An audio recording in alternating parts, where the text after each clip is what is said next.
Здравейте, скъпи приятели! Днес ще ви представя моята разновидност на домашна бисквитена торта без глутен и без лактоза. Предварително съм смляла в моят блендер ето тези бисквити на ето тази марка. Те са без глутен, без соя, без лактоза и дори без ядки. Предварително казвам, че не правя реклама на нито един продукт. Просто ви споделям с какво точно използвам у дома и как се лишаваме ние от лактозата.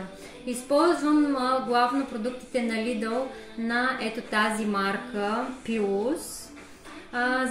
От нея съм използвала маскарпоне, 2 кутийки по 115 грама, т.е. общо 230 грама маскарпоне и 2 дози протеин на All Good, който е без глутен, без лактоза и без соя, с вкус на шоколад.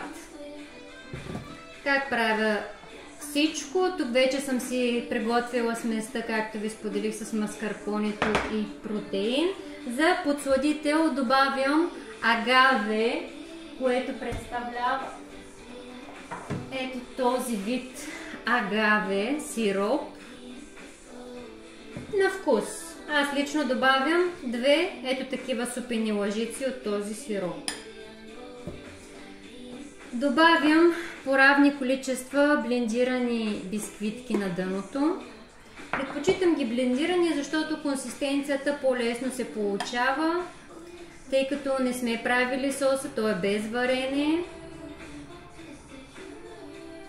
И следователно няма нужда нашите бисквитки да се напояват със сокът му.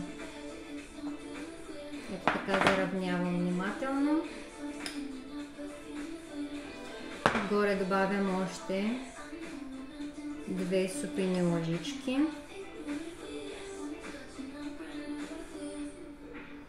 Изключително полезен, с протеин. Отгоре гарнираме с съвсем малко още настъргани кокосови стърготини или от бисквитките. Ако желаете, също може да декорирате с нещо от този тип. Аз лично за моето дете ще добавя от ето тези топченца. Те са без глутен и без лактоза, с пробиотици. Всичко хубаво от нас!